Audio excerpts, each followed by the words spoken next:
You were raised to fit in. That obedience wasn't kindness, it was domestication. Every rule you follow without question is a leash you placed on yourself, and the people who benefit from your compliance are counting on you never realizing it. You weren't born compliant. You were made that way. Somewhere between your first tantrum and your first job interview, a systematic process rewired your nervous system to prioritize the comfort of others over your own autonomy. They called it socialization. They called it maturity. They called it becoming a good person. What they actually did was turn a sovereign animal into a domesticated resource. Watch a child before the conditioning takes hold. Pure impulse, pure want, pure boundary enforcement. When something displeases them, they scream. When someone violates their space, they push back. When they want something, they take it. No explanation, no negotiation, no performance for approval. They operate entirely from self-interest, and society cannot tolerate this for long. So the protocol begins. First, they break the will. Share your toys. Say you're sorry. Don't be selfish. Each command is a microsurgery on your instinct for self-preservation. The child who refuses is punished, not physically, necessarily, but socially. Isolation, disapproval, the withdrawal of warmth. The nervous system learns quickly. Autonomy equals pain. Compliance equals safety. Then they install the replacement operating system. School doesn't teach you to think. It teaches you to sit still, raise your hand, wait your turn, and produce the correct answer on demand. You're rewarded not for insight, but for obedience. The straight-A student isn't the one who questions the curriculum. It's the one who regurgitates it most efficiently. You learn that your value is determined by how well you follow instructions you didn't write. By the time you reach adulthood, the domestication is complete. You've internalized the voice of the system. You police yourself. You don't need a teacher or parent anymore because you've become your own warden. You self-censor. You moderate your desires. You ask permission with your body language before you even speak. You've been trained to interpret your own instinct for self-interest as moral failure. And here's the mechanism they don't want you to see. This entire process benefits someone else. The compliant employee doesn't challenge unfair terms. The agreeable friend absorbs everyone's problems without reciprocity. The nice guy sacrifices his own needs to avoid social friction. You are conditioned to be useful, not powerful. Functional, not free. The education system, the workplace hierarchy, the social contract, they all require your cooperation to function. And cooperation in this context is just a polite word for submission. You are taught that refusing to play along makes you difficult, antisocial, toxic. The truth is simpler. Refusal makes you expensive. And expensive people can't be exploited. This is the lens shift. Your personality isn't you. It's a survival adaptation to a system that punished your authenticity until you learn to perform a more acceptable version. Every time you suppress what you want to say, every time you adjust your behavior to avoid judgment, every time you prioritize keeping the peace over asserting your boundary, you're not being mature. You're just well-trained. The first law of reclaiming power is recognizing you were never broken. You were domesticated, and domestication, unlike nature, can be reversed. Your brain is running software it didn't consent to install. Beneath every decision you make, every word you choose, every gesture you perform in public, there's a subroutine asking the same question. Will this make them approve of me? You don't consciously notice it anymore because it's been running in the background since childhood. But it's there, and it's bleeding your power in real time. This is the validation economy, and you are the product. Here's the mechanism. Your limbic system, the ancient part of your brain responsible for survival, treats social rejection the same way it treats physical danger. When our ancestors were exiled from the tribe, they died. No protection, no resources, No reproduction. Evolution hardwired a pain response into social exclusion because for 200,000 years, belonging equaled survival. Your nervous system still believes this, even though you now live in a world where you can survive perfectly well alone. So when someone disapproves of you, when they frown, go quiet, withdraw attention, or criticize, you feel it as a threat. Not metaphorically. Literally. Your anterior cingulate cortex lights up the same way it does when you experience physical pain. And your brain, desperate to end the discomfort, will do anything to restore approval. Apologize. Explain. Adjust. Perform. This is the exploit. Every person who learns to trigger that pain response in you now has leverage. They don't need to threaten you. They don't need to argue. All they need to do is withhold validation, and your nervous system does the rest. You self-correct. You shrink. You negotiate against yourself to regain their comfort, and they didn't even have to ask. The validation economy runs on this trade.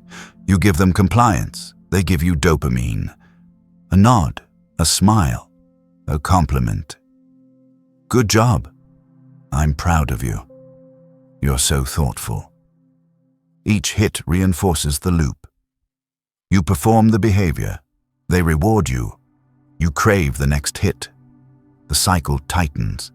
Now scale this across your entire life. Your parents validated you when you obeyed. Your teachers validated you when you conformed. Your peers validated you when you mirrored their opinions. Every authority figure, every friend group, every romantic partner, they all trained you the same way. Compliance gets rewarded. Disobedience gets punished with silence, coldness, distance. You became addicted to their approval without realizing it was an addiction. And here's what makes it vicious. The people whose validation you seek don't actually respect you for seeking it. Deep down, they know you're performing. They know you're adjusting your personality to fit their expectations. And that knowledge makes you less valuable in their eyes, not more. The person who needs approval is always beneath the person who grants it. You think you're building connection, you're actually broadcasting submission. This is why the nice guy finishes last, why the agreeable employee gets overlooked, why the people pleaser is everyone's favorite utility but nobody's first choice. They're too available, too accommodating, too responsive to social pressure. And on a subconscious level, people interpret that flexibility as low status. Because high-status individuals don't bend. They don't need to. The validation economy only works if you stay inside it. The moment you stop performing for approval, the entire mechanism collapses. When you withdraw your need for their comfort, they lose leverage. When you stop explaining yourself, they lose the ability to negotiate your behavior. When you become outcome independent, when you genuinely don't care if they approve or not, you flip the script. Suddenly, they're the ones performing. They're the ones seeking your attention. They're the ones adjusting their tone, testing your boundaries, working to regain your interest. Because you stopped being a resource they could harvest and became a force they have to negotiate with. You don't need their approval. You never did. You just forgot how to function without it. Every man in the hierarchy plays a role. Most don't know it. They think their personality is authentic, their choices are free, their behavior is self-determined. It's not. What you call your nature is just the compliance archetype you defaulted to when the pressure became too expensive to resist. These archetypes aren't personality types. They're survival strategies, behavioral patterns you adopted to minimize social punishment and maximize acceptance. Each one keeps you locked in the matrix in a different way. The peacekeeper absorbed everyone's chaos so he wouldn't have to experience his own. He mediates. He smooths over tension. He apologizes for things he didn't do. What he doesn't realize, peacekeeping is just conflict avoidance dressed up as emotional intelligence. He's not creating harmony. He's letting other people outsource their emotional regulation onto him. People don't respect the peacekeeper. They use him. The provider measures his worth by what he can give. Money, time, resources, labor. He believes his value is transactional. If he produces enough, people will stay. So he overworks, he overgives, he becomes the utility everyone depends on, but nobody desires. What he doesn't see, provision without reciprocity, is just exploitation with good branding. The performer lives for the audience. He's charming, funny, entertaining, always on. But performance is exhausting, and beneath the charisma is a gnawing fear. If I stop entertaining them, will they stay? The answer is no, because they never liked him. They liked the show. The loyalist believes allegiance is a virtue. He stays in bad friendships, toxic relationships, dead-end jobs, because leaving would mean admitting he wasted years investing in the wrong thing. What he refuses to accept, loyalty to people who don't reciprocate, is just masochism with a moral costume. The negotiator thinks everything is solvable through compromise. He's reasonable, diplomatic, always willing to meet halfway. What he doesn't understand, negotiation only works between equals. When you're negotiating with someone who has no intention of reciprocating, you're not compromising, you're just losing slowly. The diplomat never says what he means. He hedges, he qualifies, he speaks in soft language because directness might offend. What he's actually doing, teaching people they can manipulate him by pretending to be fragile. The diplomat thinks he's being sophisticated. He's just broadcasting that he's afraid of consequences. The believer is the most dangerous because he's internalized the system so deeply he defends it for free. He genuinely thinks the rules are fair. He believes hard work pays off. He trusts that goodness is rewarded. The believer is the enforcement arm of the matrix. He doesn't need to be managed because he manages himself. These archetypes aren't genetic. They're conditioned. You learn to play one or several because it minimized punishment and maximized survival. But what kept you safe as a child is now keeping you small as a man. This isn't new. The architecture of control you're living under has been refined across centuries, tested on billions, and optimized with ruthless efficiency. Feudalism was the most honest version. The lord owned the land. The serf worked it. You were born into your station, and you died there. The system didn't need to be subtle because it didn't need consent. Force was enough, but force is expensive. So the next iteration improved the model. The church perfected psychological control. It didn't need soldiers. It had guilt. It had sin. It had the promise of eternal damnation for disobedience and eternal reward for compliance. You weren't controlled by a lord anymore. You were controlled by an invisible authority you carried inside your own mind. Confession wasn't therapy. It was a surveillance system. You reported your own transgressions. You policed your own thoughts. The church also introduced the concept of virtue through suffering. Poverty was noble. Meekness was holy. Ambition was sin. The system inverted your survival instincts and convinced you that self-denial was the path to transcendence. Meanwhile, the institution extracting your labor lived in marble palaces. Fast forward to the Industrial Revolution. The factory model scaled the same logic. You didn't own the means of production. You sold your time to someone who did. You traded sovereignty for security. And security, it turned out, was just another word for dependence. The factory didn't need guards. It had the clock. It had the punch card. You surveilled yourself. Now we arrive at the corporate digital complex. You're not a serf. You're a professional. You have a title. You have benefits. You have the illusion of autonomy, but the mechanism is the same. We're a family. We value work-life balance. None of it is true. It's just a more polished version of the same transaction. You give compliance, they give you survival. And then there's social media, the final refinement. The platform doesn't pay you. What it offers is validation, likes, shares, comments, followers. And in exchange, you give it everything your attention, your data, your behavioral patterns, your psychological profile. You perform for an algorithm that rewards compliance and punishes deviation. Every iteration follows the same architecture. Create dependence, internalize authority, invert morality, reward performance, punish deviation. The serfs of the 14th century and the knowledge workers of the 21st century are running the same program. The only difference is the serfs knew they were serfs. You don't, and that's the entire point. Knowledge without application is just expensive paralysis. What follows are 7 non-negotiable laws, not suggestions. Laws. Law 1. Refuse consensus reality. The majority operates from a shared hallucination they call normal. Your first law. Stop validating their frame. When someone presents consensus logic, that's just how things are.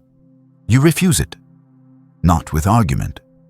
With silence or deflection, you don't debate their reality. You simply don't adopt it.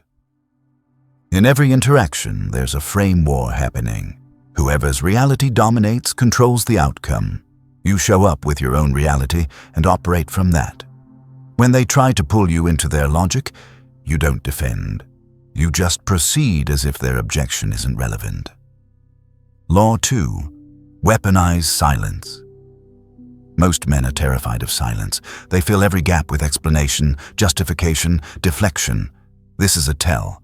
It signals discomfort, and discomfort signals low status. Master the pause. When someone asks a question you don't want to answer, when someone challenges you, give them nothing. Let the silence expand. Let them be the one who breaks. Silence is a forcing function. It creates tension, and tension demands resolution. Whoever moves first to resolve it loses. The person who can tolerate silence controls the interaction. Law 3. Control physical space. Proximity, positioning, and posture are dominant signals. Most people defer to the spatial preferences of others without realizing it. Dictate the environment. Enter rooms like you own them. Take the head of the table. Stand when others sit. Move through space with intention, not permission. You occupy space with certainty, and people unconsciously interpret that certainty as authority. Law 4. Eliminate explanations. Justification is submission. Every time you explain yourself, you're implicitly asking for approval. Stop explaining. When you make a decision, state it. When you set a boundary, enforce it. When you decline something, say no. Don't dress it up. Don't soften it. Don't justify it. I'm not available. Not, I'm not available because. Just the statement. When someone pushes, why not? You don't owe them an explanation. It doesn't work for me. That's the end. Law 5. Punish manipulation, attempts. People will test you. They'll use guilt, social pressure, passive aggression. If you tolerate manipulation, you signal that it works. And what works gets repeated. Make subversion costly. The moment someone tries to manipulate you, you withdraw. Not with anger. You just become unavailable. You reduce access. They feel the consequence immediately. This isn't cruelty. It's boundary enforcement. You're teaching people how to treat you by controlling what you reward and what you punish. Law 6. Display selective availability. Scarcity creates value. Abundance creates contempt. The person who's always available is never a priority. Become selectively unavailable. Don't answer every message immediately. Don't clear your schedule for every request. Time is your most finite resource. Treat it accordingly. Selectivity signals value. Law 7. Maintain outcome independence. This is the master law. As long as you need a specific outcome, their approval, their cooperation, you can be controlled. The moment you become genuinely indifferent to whether they stay or leave, you become untouchable. Detach from results. Make decisions based on what you want, not what will minimize their resistance. Enter every negotiation with a clear walkaway point. Be prepared to use it. When you're willing to lose them, they can't threaten you. These 7 laws are multiplicative. Each one reinforces the others. Master them individually. Deploy them systematically. When you stop performing the expected role, the people around you will not celebrate your liberation. They will punish you for it. The relationships you thought were solid will collapse. Friends will grow distant. Family will find conditions. Partners will resent you. This isn't betrayal. This is revelation. Those relationships were built on your compliance. You were valuable as long as you played the role. The peacekeeper who stops absorbing chaos will be called selfish. The provider who stops overgiving will be called stingy. Your transformation threatens the equilibrium they built around your predictability. You will experience social exile. Invitations will stop. People will talk about you, not to you. He's changed. He thinks he's better than us now. The point is to isolate you, to make the cost of independence so high that you will voluntarily return to the cage. You will doubt yourself. There will be nights when the isolation feels unbearable, when the old version, the one who fit in, who was liked, will seem preferable. This is where most men fold. But here's what you need to understand. The loneliness is temporary, but the compromise is permanent. If you return to compliance now, you'll spend the rest of your life knowing you chose comfort over truth. That internal resentment will corrode you faster than any external isolation. If you endure the exile, if you sit in the discomfort without retreating, something shifts. The weak exit. The incompatible reveal themselves. And what remains is real. This is identity death. The version that needed validation has to die. You mourn it. You grieve who you thought you were supposed to be. And in that space, something new emerges. Reconstruction begins with a question. Who am I when no one's watching? Not who you perform as. Not who you've been conditioned to be. Who are you when there's no audience, no approval to chase, no punishment to avoid? You'll find that most of your preferences were borrowed. Most of your opinions were inherited. Most of your behavior was reactive. Strip it away. What's left? That's the signal. This process is irreversible. Once you see the matrix, you can't unsee it. Once you experience autonomy, compliance becomes intolerable. You can't go back. Sovereignty is lonely, not because you'll be alone, but because you'll be unreachable. People will sense you're no longer controllable. Most won't know how to relate to you anymore. Let them. The old you dies in isolation. The new you is born there too. There is a specific type of man the system cannot process. He doesn't argue. He doesn't explain. He doesn't perform. He simply operates from a reality the hierarchy has no script for. When they try the usual mechanisms, guilt, shame, social pressure, nothing lands. Not because he's unfeeling, but because he's unreachable. This is the end state, the untouchable. He dictates terms, he doesn't negotiate them. When he enters a deal, a relationship, a collaboration, he states his requirements up front. Non-negotiable.